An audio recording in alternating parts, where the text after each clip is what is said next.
Você não consegue derrubar um regime com ataque aéreo, só com ataque aéreo.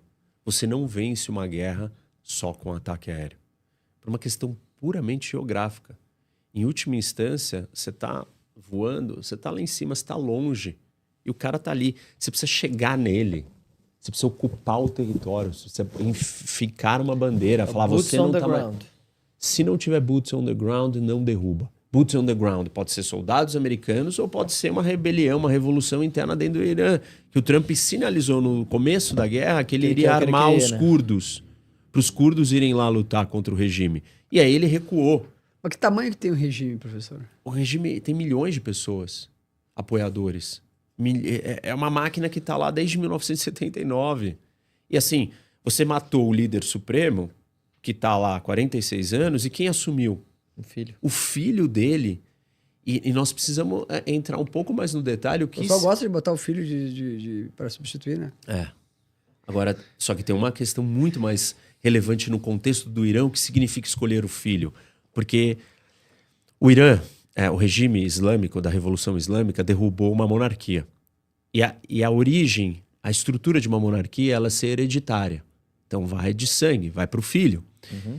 E a Revolução Islâmica nasceu com um propósito. Falando, não é para ser hereditário, e aí Exatamente. fez a mesma coisa. E por que ela fez a mesma coisa? E isso tem um significado muito importante para entender a capacidade de resistência do regime. Dentro do regime, você tem basicamente 3 facções, que são o escritório do Ayatollah, o Khamenei, que morreu, e a estrutura dele, o grupo seleto que está com ele, a estrutura de poder dele, a guarda revolucionária, e um outro grupo, que são outros ayatollahs um pouco mais moderados, ainda são ayatollahs, ainda querem uma teocracia, ainda querem uma série de coisas, mas são forças diferentes ali dentro. E quem que estava dominando o país? O ayatollah e a guarda revolucionária. Com a morte do líder supremo, abriria espaço para essa terceira força chegar no poder. Ia ter uma briga interna entre essas 3 forças. Quem é que vai tomar o poder? A escolha do filho dele é um sinal de que as 3 forças olharam e falaram: não vamos brigar, vamos nos unir, vamos escolher aquele que manda o recado para os Estados Unidos e para Israel, que é: vocês mataram o nosso líder? Tá aqui uma continuidade dele, muito mais novo, com muito mais energia, muito pior. Então, esse é um recado. O regime está intacto. E nós vimos um monte de manifestações nas ruas de apoio ao regime. E as manifestações contrárias ao regime que estavam acontecendo em massa antes, elas continuam acontecendo ou pararam? Não, pararam. Numa conta pararam ou abafaram? Não, numa conta falaram que 7 mil manifestantes foram mortos, na outra 30 mil. Você não tem arma, você não tem como resistir. Você começa a morrer, você fala: bom, desculpa, como é que eu vou vencer esses caras? Eu não vou vencer. Então eles pararam. Se no Brasil o cara tem coragem de ir pra rua, fazer manifestação, porque as pessoas foram presas, imagina no... Então, você não vai para um lugar que se tu morresse. Você vai tomar tiro na cabeça, entendeu? De sniper em cima de prédio só porque você tá andando ali junto, não é? Você tem sniper colocado nos prédios, você tá na rua andando, manifestando, de repente, puf, o cara cai do seu lado e morre. É isso. Então, assim, e agora estão no meio de uma guerra. As pessoas não vão sair nas ruas, né, aqueles que são contra o regime, para tentar lutar contra o regime. Então, isso não vai acontecer. Tudo que você descreveu, a capacidade do regime ou do Irã militar foi degradada? Claro, bastante, mas não o suficiente. Porque o Irã tem estoques, não infinitos, mas de milhares de drones baratos que continuam sendo produzidos enquanto a guerra está acontecendo. E eles estão todos em bunkers subterrâneos e eles não precisam... Você lançar eles é muito fácil. E isso tem um estrago gigantesco. Está destruindo os Emirados, o Catar, o Bahrein, a Arábia Saudita. Por que o Irã está atacando ao redor? Não são aliados de longa data? Por 2 razões. A primeira vocês são amigos e aliados dos Estados Unidos.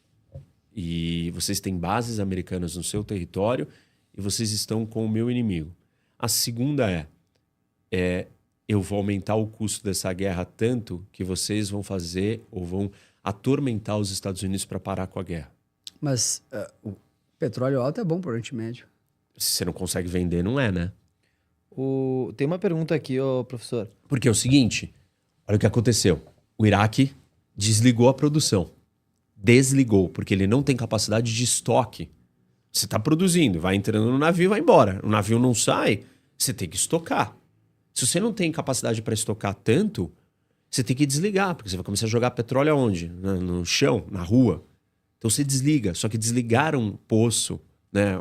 Não é um negócio, não é uma coisa comum.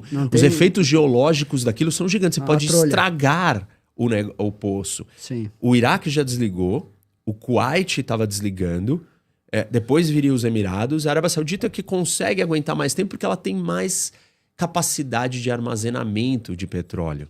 Mas chega uma hora, dependendo da duração da guerra, que a Arábia Saudita vai ter que desligar. O Catar desligou a produção de gás. Não porque não pode estocar, mas porque está com medo que exploda o negócio porque caiu um drone do lado. Então, e aí tem um outro problema que você falou. As pessoas vão ficar muito tempo sem ir para Dubai. Essas economias, esses países eram polos de estabilidade numa região de caos. E isso foi abalado.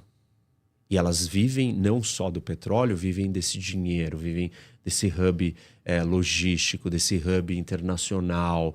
E isso está em xeque.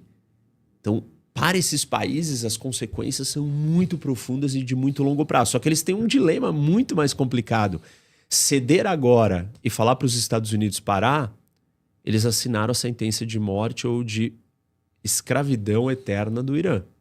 O Irã, a qualquer momento, lança 2 drones desses e eles entram no espaço aéreo de um desses países, acabou. Entra todo mundo em pânico.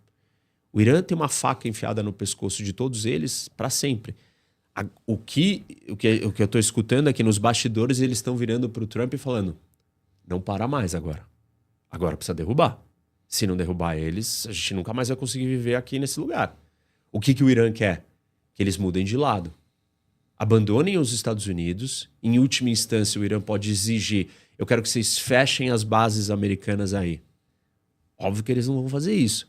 Mas se o Irã continuar ameaçando e falar: eu vou continuar te atacando. Se o Trump unilateralmente disser: acabou a guerra, alcancei os meus objetivos. E aí os países do Golfo, os países árabes e Israel estão sozinhos para lidar com o Irã. O Irã percebeu que ele tem um poder que ele nunca tinha testado. Todo mundo sempre teve o medo. Se entrar em guerra contra o Irã, ele vai fechar o Estreito de Hormuz. Ninguém sabia se ele conseguia fechar. Isso nunca foi testado. Ele não vai fazer isso, isso é muita loucura. Se ele fizer isso, o mundo inteiro vai entrar lá para abrir. Ele fez isso num momento que o mundo está inteiro dividido. Nem os europeus estão indo lá. Os europeus abriram um canal de negociação direto com o Irã para falar: deixa os meus navios passarem. Mas